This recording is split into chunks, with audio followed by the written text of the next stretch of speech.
Everyone, and welcome to CSL Leesburg.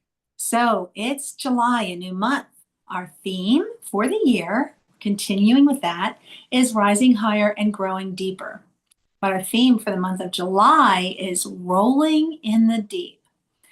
And I told Reverend Charlene I'm so intrigued by the title of the talk today. It is Remember River Dolphins.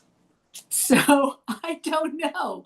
I have no clue. This will be so interesting where our talk will go today. So stay tuned and find out, just like I will join you, and we'll wait to see what Reverend Charlene brings with us for us today.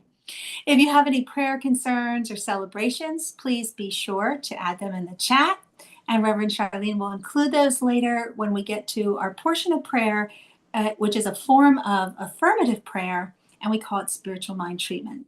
So without further ado, you made it. Sit back, take a deep breath, and enjoy our welcoming video. Please join us as we create our sacred space. We set our intentions of deepening into our awareness and practice of our 5 pillars of spiritual living by lighting this candle in our virtual world. Our first pillar is sacred study, represented by the divine quality of truth. We use this pillar to recognize the importance of an open mind and the power of our minds. The second pillar is affirmative prayer, represented by the divine quality power. This pillar honors the power of prayer in our daily lives. Our third pillar is meditation and the divine quality of peace. This pillar reminds us of the importance of meditation and the peace we feel when we quiet our minds. The fourth pillar is circulation and the divine quality of life.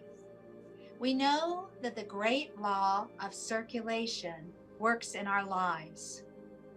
As we give, so shall we receive.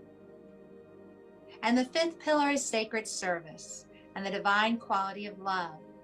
This pillar affirms our call to be of service to our world as we see through the eyes of love. Let us close our eyes as we bless this sacred space and our time together. As we weave each of these pillars of spiritual living into our service today, may they deepen our own spiritual practices of study, prayer, meditation, circulation, and service, expanding our minds and our hearts to the 5 divine qualities of truth, power, peace, life, and love. We also bless everyone who made our service possible today and everyone in attendance. May the energy of love that is generated here bless everyone abundantly. And so it is. And so it is. All right, folks, now it's the time for our meditation portion of our service. And I'm going to use a meditation that should seem very familiar to you if you're a regular here at CSL Leesburg, but I'm going to alter it a little bit. I'm sure you're aware there is a terrible tragedy that has occurred, started Friday early in the morning with the flooding of the Guadalupe River down in Texas. There's over 50 people who are no longer with us, who are deceased, and there are still many, many people, especially children, who they are still searching for. And I don't know about you, but I've had to actually limit how much news exposure I have because this is so distressing. And what I want to do is do the loving kindness meditation. We're going to focus on ourselves first, but then on the second time that we say the words, I'm going to modify them some.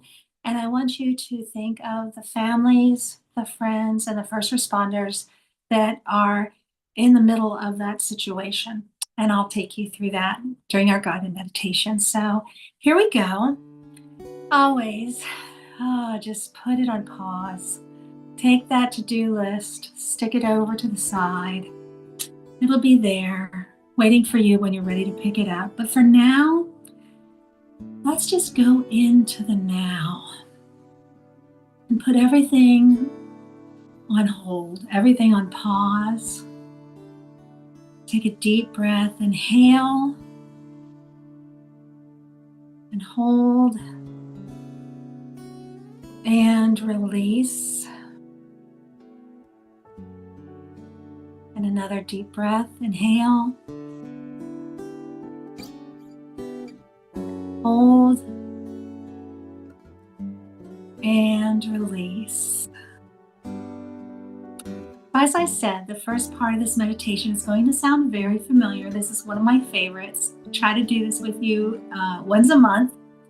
So we'll begin with the loving kindness meditation. Everything will sound familiar. You just repeat after me. Here we go. May I be filled with loving kindness. May I be filled with loving kindness. May I be well. May I be well. May I be peaceful and at ease. May I be peaceful and at ease. May I be happy. May I be happy. Now, like I said, I'm going to modify this a little bit, and I want you just to hold in this sacred space. You can choose the collective group, the families, the friends, the first responders.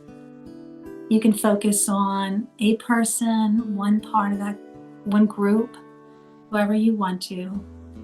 But we know we're all connected. Let's just send this message out to them. So once again, just repeat after me. May you be filled with comfort and support. May you be filled with comfort and support. May you be strong and divinely guided. May you be strong and divinely guided.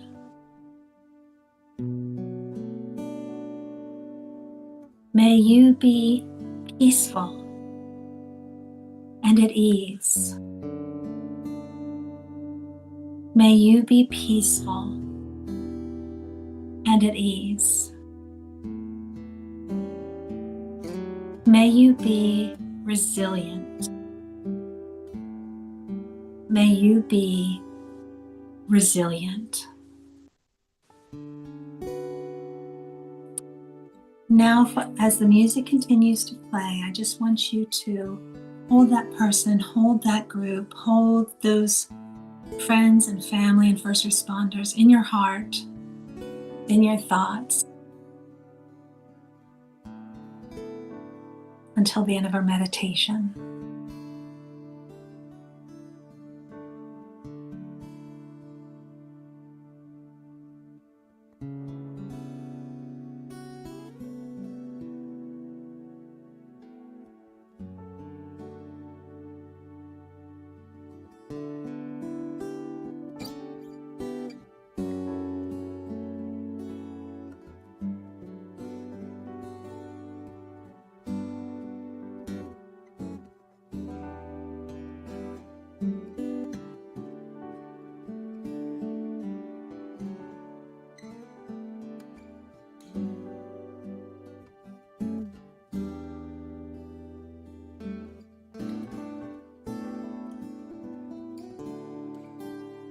There's a quote that is associated with Fred Rogers.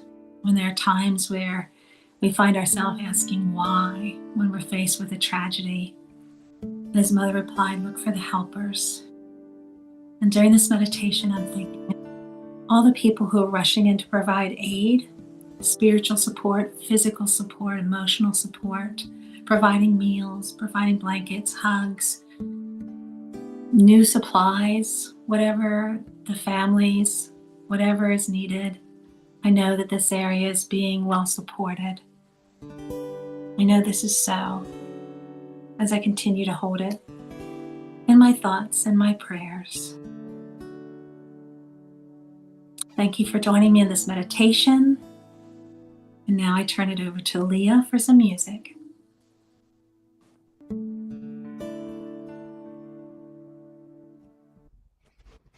Thank you, Tamara.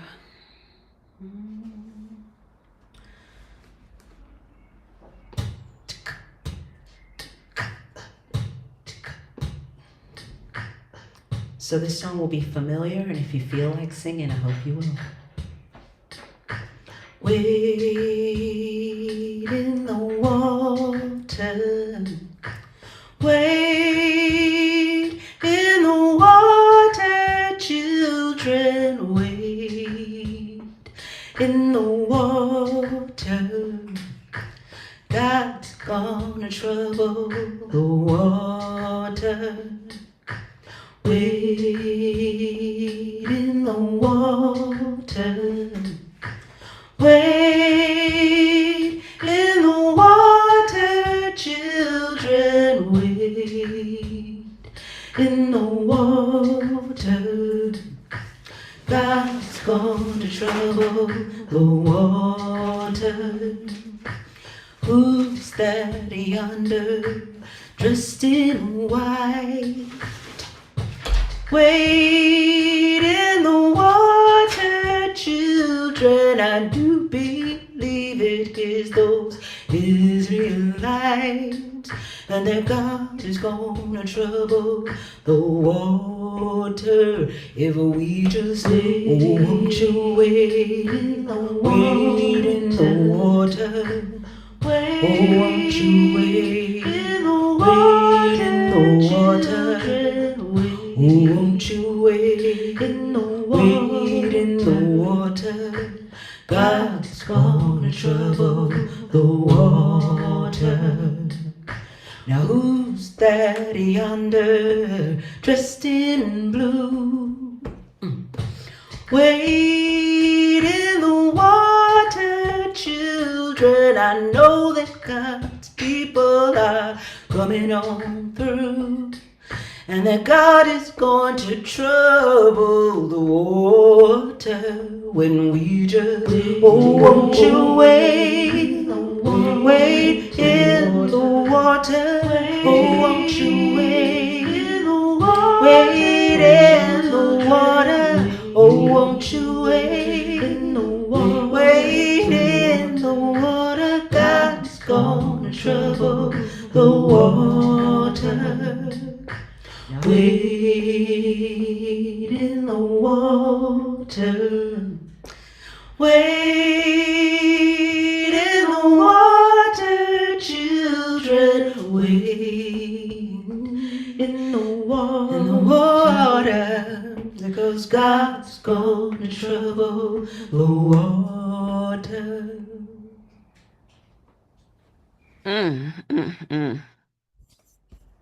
Wow, you took me back to my Baptist upbringings with that one, Leah. Thank you. That was very good. Good morning and welcome. And thank you, Tamara, for that always on time loving kindness meditation. Oh, needed that one. So good morning and welcome to July. July already. And so the topic, this whole topic has to do with a picture. Did you see the picture of the manatees on the first page of our little PowerPoint presentation? And rolling in the deep is the concept. And with this comes the question, wait a minute. We're going to talk about river dolphins, but those aren't manatees. No, they're not. That's true. It's a different animal. And so, listen, next week it's all about sharks. So get ready. What it is about is the depths of the ocean in general And then I'm going to take you on a journey that makes that depth personal to you, to me, to anybody who is alive and participating in what we call this shared reality called life. So starting with the deep ocean, we talk about this, how miles and miles below the ocean surface, there lives an entirely different life.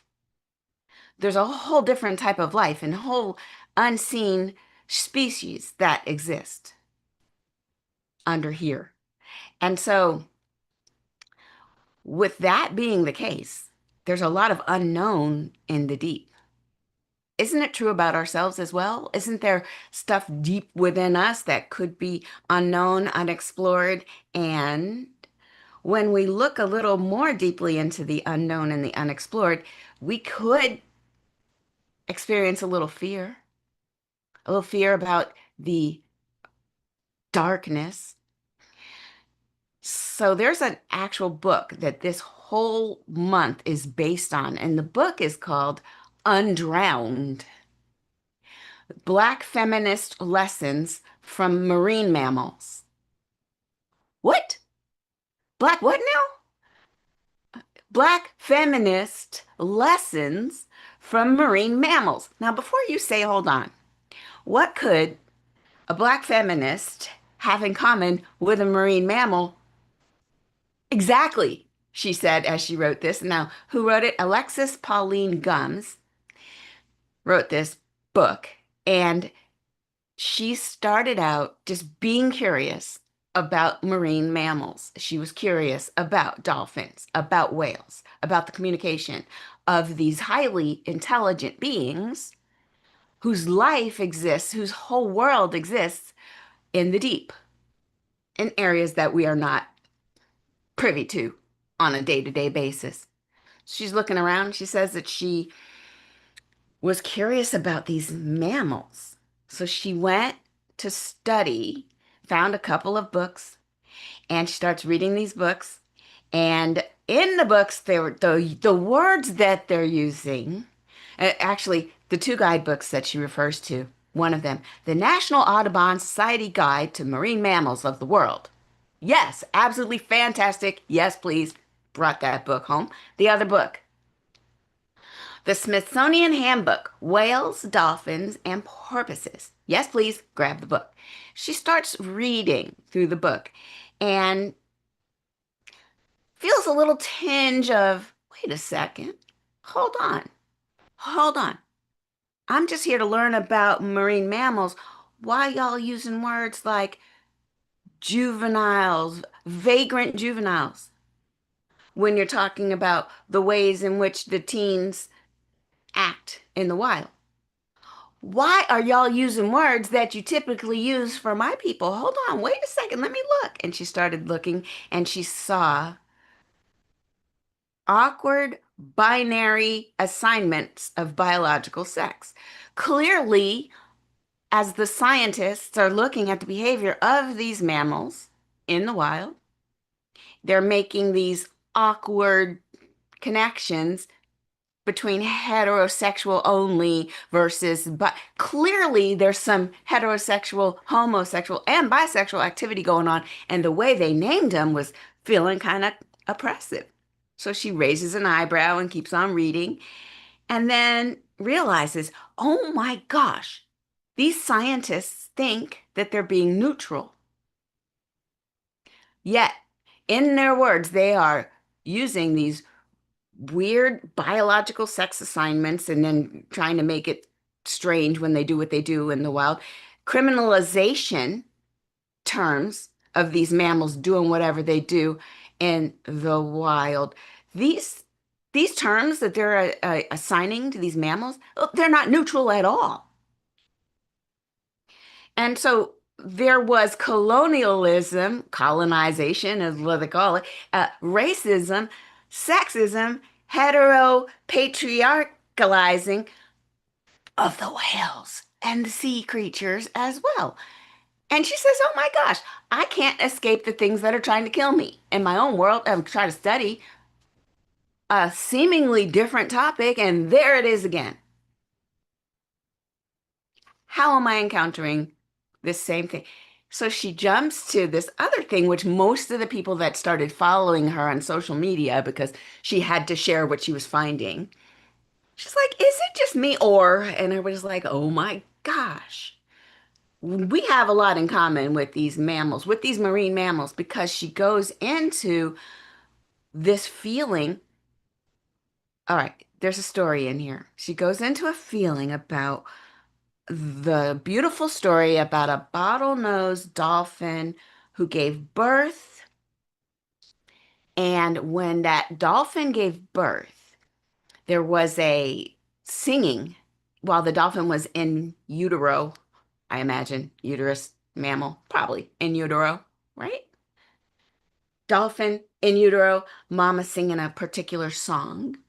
And that song taught that fetus who it is. And then when that fetus was born into the area or wherever their little pod was, that the society held space. They hushed each other. The normal chit chat that they would have going on in the area was hushed so that the name of the dolphin that had just been given birth to could be recognized and held, a space to be held for this newly born being. So we are going to name you. We're going to teach you. We're going to show you who you really are. And that's the first sound that this dolphin was born into. And oh, the feelings that were evoked. This young lady, Alexis Pauline Gumbs, who wrote this book, she starts to study about this one story. About, wow, look at that, because I come from a tradition, an African tradition, where we too are told our names and it's held and there's ceremonies and stuff. And she comes to find out that this dolphin who gave birth to the other dolphin, they all did it in captivity. They were studied while being in captivity, which I don't know about you. I don't know if you're going, wait, what? Here's why that's important. We don't know if the dolphin, the bottlenose dolphin that gave birth to the baby, who sung its name and did the things that it did, we don't know that that dolphin did that because of captivity. Because when you're in captivity, and now she makes the obvious parallel to enslaved Africans and how the rituals that we had to come up with to teach ourselves, remember who you are. I'm not going to be able to talk to you. They're going to take you from me, but I need you to know who you are. And we're all going to hold space. And please know where you came from. And I can't say it the way I need to say it because they might kill us. So I'm going to say it like this. Know where you came from. Whoa, that's deep. Because when she found out that this bottlenose dolphin was observed doing all this magical stuff in captivity, she's like, wait, what? It could be because of that captivity that caused the need for that to happen. And then she goes into parallels of those who give birth while imprisoned, like literally in a prison cell.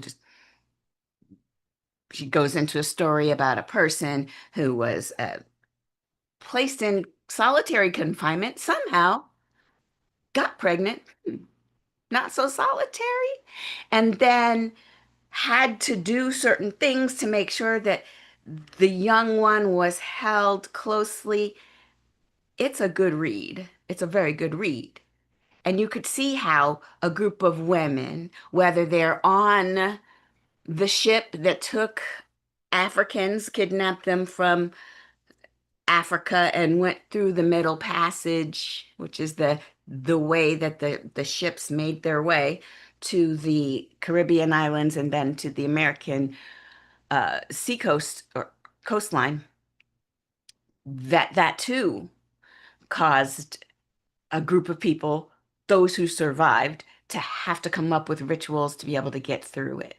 And so this whole entire analogy does go from the mammal of the ocean and then the captivity or non-captivity. Now, clearly, there are many mammals in the ocean that are not in captivity at SeaWorld, which was the place that watched the bottlenose dolphins. But even those that are in the actual open water can be observed to have certain behaviors. And then she does such a beautiful job of intertwining that the middle passage where where the ships did take our ancestors across, those of us that didn't make it, those of us that did end up over the side of the ship and sunk to the bottom, somehow their beingness interwove with the mammals at that time. She does a very magical job there. So in this particular week, so we have 4 weeks of talking about rolling in the deep. What is deep? Who are we as beings? And what does that have to do with the larger picture? And how might that have modified the way we see the world if we're something in captivity where our nature is to be wild, but we're in captivity? How does that change how we see the world? That also is discovered every single week that we go through these different talks. It's kind of exciting to watch how the home office, they picked this topic. I think it's fantastic. They chose this book, perfect timing. And the whole idea of water, the fact that there's water in each of us. We all are made 70% water, and how we're connected in that way and in deeper ways.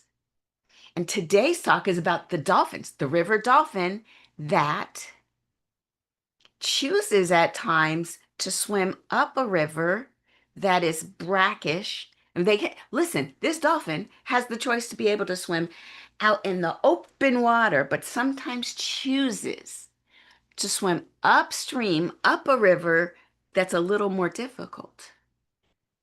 Why would it choose to do that? Well, she makes an analogy. Listen to this reading. I wonder what it means for an ocean dolphin to swim up a river. The bottlenose has a range across the whole planet, the whole open ocean, and yet sometimes they will choose the boundaries and specificity of a river. Brackish water, narrow shores. Why? The message for me today is about specificity, about choosing a lane with all my infinite potential, about how my world-traveling grandmother made a commitment to a small island, about how strong we grow sometimes swimming upstream, about what the world can learn from the visibility of our message in a context that is specific enough to ring clear, and to trust that all water touches all water everywhere. And for all of you ocean dolphins wondering, what am I doing in this river full of mud? Remember why Harriet Tubman went south. She didn't have to. She was skilled, untraceable. She could have been individually free, unencumbered. But if she wanted to tell an everlasting truth about freedom that would ring across the planet, a message for the ages, she had to live free in an unfree space. It was the only way to bring us all with her. Thank you, my loves, for the bravery of your freedom in spaces of clear limitation, in spaces of muddy reality. Thank you for teaching the difference between privilege and courage, escape and transcendence, reaction and revolution. Your endurance inscribes an eternal alternative, carried by bottles and bottle noses, blood and breath. Message honored, message received. And that's Alexis Pauline Gumbs, Undrowned, Black Feminist Lessons from Marine Mammals. So it's really great. Now, what does that have to do with our science of mind point of view? And what we remember is this. Our core belief is that we are interconnected. We are divine wisdom. We are consciousness itself and our ancestors embody this, the continuity of life, all the universal intelligence that ever was is right here, right now. This is what we teach. And so we remember that and we tap into this divine wisdom in all of its expressions on the planet. And of course, we're part of this spiritual lineage. Our ancestors are also here right now, breathing through as and within all of us. So we've got this in the center of our teaching. We know that we have this personal power to choose, and then we can choose in a way that makes ourselves stronger and also uplifts everyone else.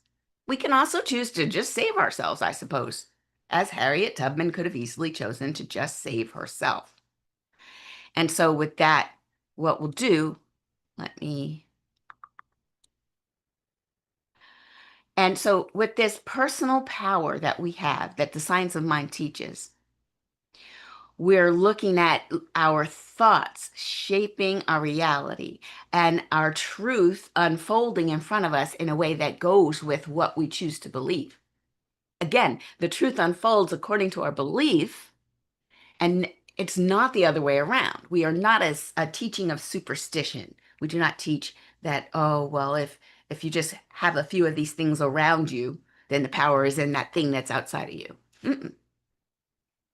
Because it is done to us as we believe. If we believe that the power is outside of ourselves, then that's going to be the truth about ourselves, and it's not going to go well. So we know that our personal power being central to our teaching, that means our thoughts are shaping our reality. And as we learn, we can learn to undo. We can learn to undo all of the false beliefs that have come up till now, and we get to consciously choose again. Choose again. Keep choosing again. And we shed everything that is limiting to ourselves. Ernest Holmes says we look for a complete freedom from all discord of every nature. A complete freedom. Not, oh, just pick the easy freedoms and the other ones, nah. No, a complete freedom from all. And this unlearning is what we do. We're going to embody that. And I love that the book, Undrowned, Black Feminist Lessons from Marine Mammals. It's so great. In fact, I'm going to give you all a link. I found it on archive.org, where you apparently can just borrow a book without having to buy the book and read it online in their little on-screen reader, which is amazing. And how long has that been a thing? That I didn't have to buy 15,000 Kindle books. I could have just read them online. So archive.org, I found it there. And remembering and honoring our ancestors, what were they saying when they said what they said? Where did we come from? Because when Leah was singing Wade in the Water, I remember being on the coast of, I went to Ghana, Togo, Benin. I visited with Reverend Michael and that group way back, like 1999, way back. And we stood right there at the beach of Accra, Ghana, and we were all in our white. We were having a ceremonial moment. And I chose to acknowledge the sadness of my ancestors being taken on these ships and knowing they didn't really know where they were going. They might have been sold a bill of goods in terms of, oh yeah, no, we're taking you somewhere nice. It'll be nice. I don't know what they knew. But the trauma of knowing what happened after that, it was a tough one until I got into the gratitude of, wow, I came from ancestors who survived that. In my blood flows the energy, the history, the ancestry of survival. And not only that, thriving. Thriving so much so that I'm now back here on these same shores. And I'm looking and I'm grateful, and I know that many were lost along the way. Millions lost along the way. In fact, it has been told that the sharks would just follow those ships. They're like, oh, snacks. We're going to get some snacks, because they know that there's a lot of humans that are being tossed overboard, which is kind of horrible. But also, that's part of me too. So knowing that I come from such ancestry, I get to honor them. In fact, Jen Cushman wrote this. As you focus on clearing generational trauma, don't forget to claim your generational strengths. Your ancestors gave you more than just wounds. This is the balanced approach that we take while we heal from our ancestral wounds. And yet, not throwing away the baby with the bathwater, we come from divine stock. And so we integrate these kinds of strengths into our lives. And we know that engaging this dialogue with ourselves, with our past, with whatever the divine has for us to take from that, it becomes our source of personal power. And yeah, you could look at the incarceration of dolphins at SeaWorld and look at the social and societal constraints that are also placed on Black women.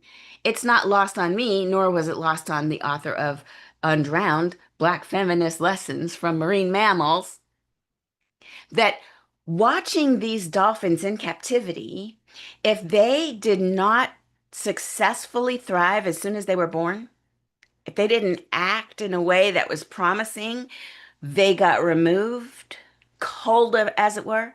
And so I think about that, just like perform, and I'm tap dancing, perform or die. How many of us born into a world of seeming captivity, we feel like, oh, it's performative. I have to prove that I have the right to be here, to take up space. I have to tap dance or die. This is real. It's part of who we are and how we tend to show up.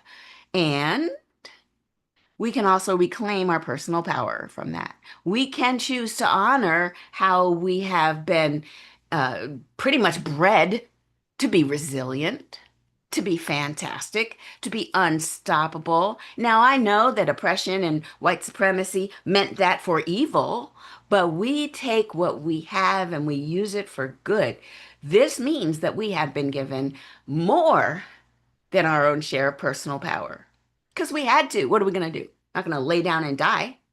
Oh, no, not I. Sorry, Gloria Gaynor, I couldn't help myself. It's just that because we're still here, we get to express that highest part of ourselves.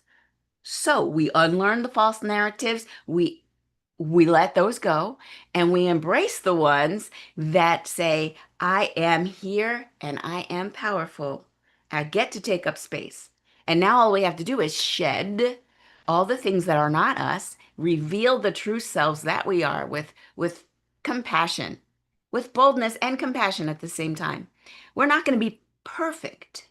We don't ever expect ourselves to be perfect. And it takes the load off. So you made a mistake. So you didn't say that thing right. And we celebrate ourselves right where we are, because then we give ourselves permission to also improve. To improve, not because we're not good enough, but because we can. This is the life I want for each and every one of us, to just get on that path of getting better and better every day. Not saying that yesterday was terrible, but to say, hey, I get to grow into awesomeness while also already being awesome. And so are you. Not I'm awesome and you're not. No. I'm awesome and I see your awesomeness. This is where we live. This is where we stay. This is rolling in the deep. Let's go into prayer. So, as stated, we know we are one with this divine presence and we could not be separate from it if we wanted to be. This is the life of Father, Mother, God. And whatever you call it, the source, spirit, divine, whatever you call it, that life force beats through us and as us. It's precious. It's sacred. We are one with the divine. And as we know that we're one with the divine, we know that so is everyone else. And we are now moving from a sense of us and them, us or them, a sense of tribalness. No. We know that we're all one being, that water flows everywhere. If water is anywhere, it's everywhere. We also know that right here, right now, life can be cut off immediately. There is no warning. We know, therefore, that each moment that we are still here is a gift. And we feel with our heart and our compassion to everyone today who has lost someone in a way that is jarring, in a surprise way, in a tragic way. For we know that right there is sorrow, but right there is also the divine. There is love, there is healing, there is wholeness. Life is precious. We are precious. And we give grace, we give gratitude for every moment that we get to remember that if we're still breathing, that it is a gift. And we hold anybody who has lost someone in our hearts, especially there in Texas right now, right there at that river that has swelled beyond belief in a way that is just devastating. That right there, right in the presence of that disaster, there is the divine. And so I just am grateful for all the ways that it shows itself in our lives. I just know that good things are unfolding for each and every one of us. And we give grace, we give gratitude, for we are still here. And we choose the highest thought every moment. I release my word into the law. I know that it is already done. And I let it go. I let it be. And so it is.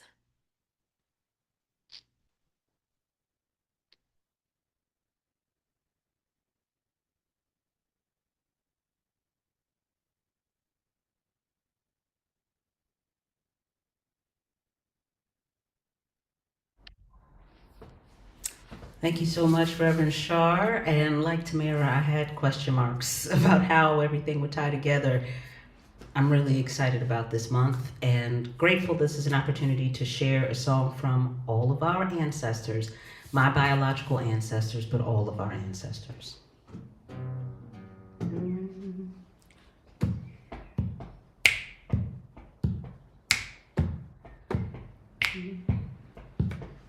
Joshua fought the battle of Jericho, Jericho, Jericho. Joshua fought the battle of Jericho, and the walls came tumbling down.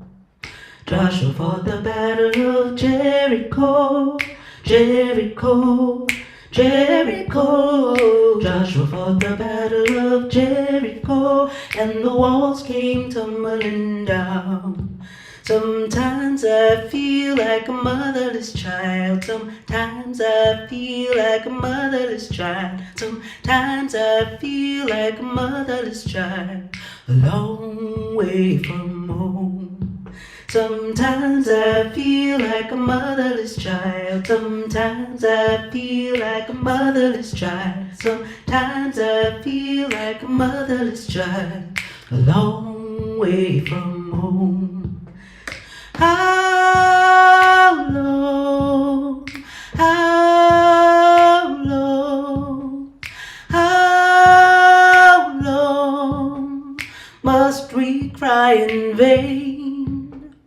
How long, how long, how long must we cry in vain? I'm gonna sing when the Spirit says sing. March when the Spirit says march around. I'm gonna shout when the Spirit says shout. And watch the walls come tumbling down. I'm gonna sing when the Spirit says sing. March when the Spirit says march around. I'm gonna shout when the Spirit says shout. And watch the walls come. Will y'all sing with me any song you know? Joshua fought the battle of Jericho, Jericho, Jericho. Joshua fought the battle of Jericho, and the walls came tumbling down. Sometimes I feel like a motherless child. Sometimes I feel like a motherless child. Sometimes I feel like a motherless child. And the walls keep away from home. How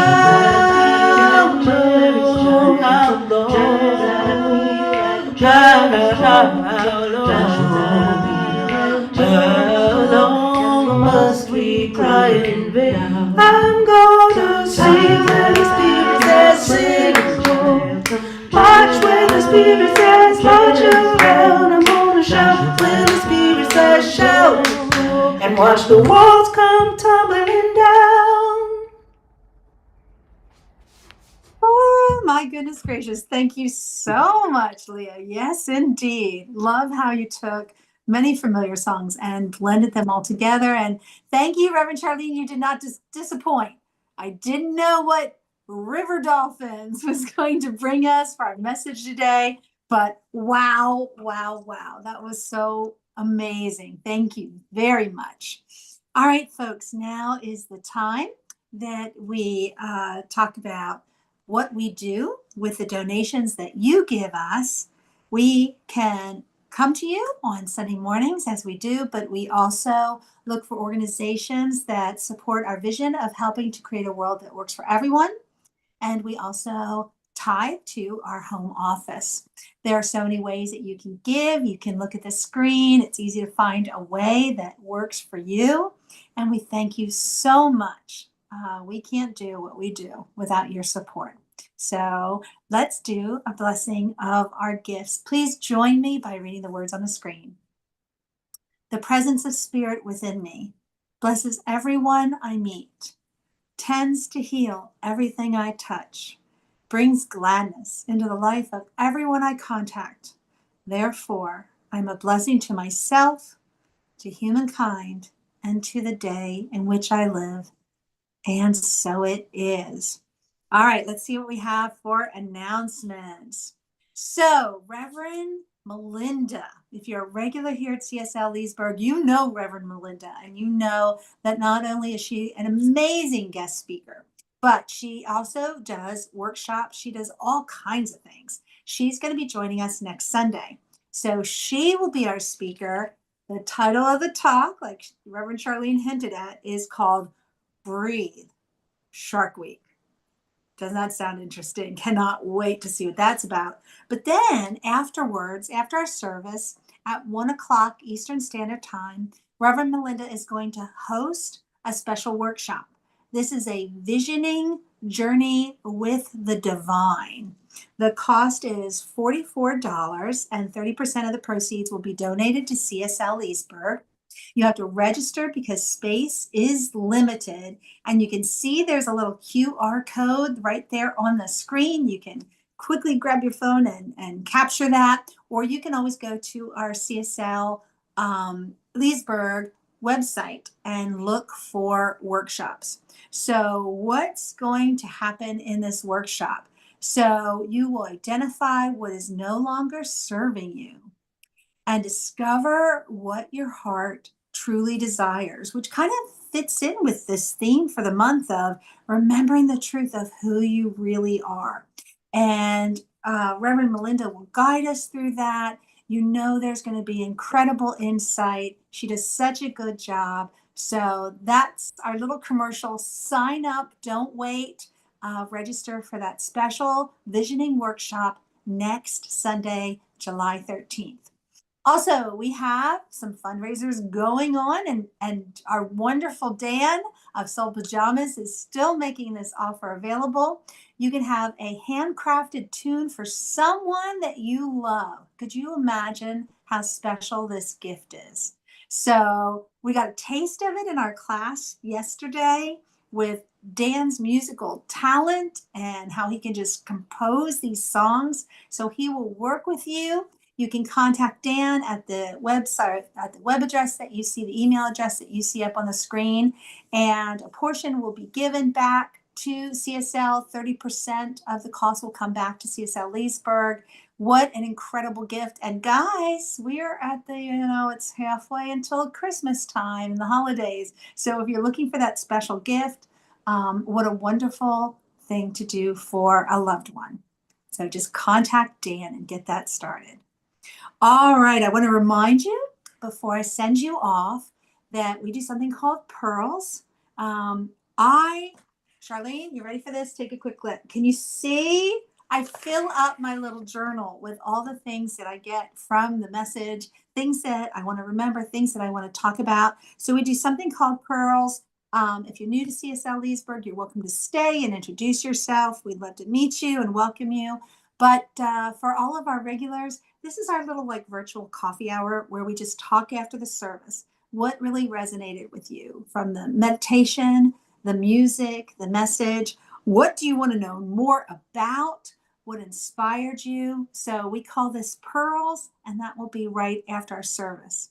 If you can't stay, please know that we're going to send you off with our love and blessing as soon as we do our closing affirmation. So here we go. Once again, repeat after me. You can unmute because you know I love to hear it. Here we go. I am love. I am love. Thank you, Dan. All right, others, if you want to unmute, let me hear you. Think of someone like Charlene was talking about in her message. It's all connected, right? Everything is connected, from the dolphins to the people that fell into those waters, to people who are loved ones, people who are strangers, who are near or far. You can send this message out to them. So let's do this. You ready? You are love. You are love. And now we do what we call love sprinkles, reminding ourselves it all comes down to love. Here we go. Ready? It's all love. It's all love. It's all love. It's all love. love. All right, folks. Thank you so much for taking some time out of your day to join us. If you can, please stay. We'd love to hang out with you, talk to you a little bit. If not, know that we send you off with our love and our blessings. Have a wonderful day.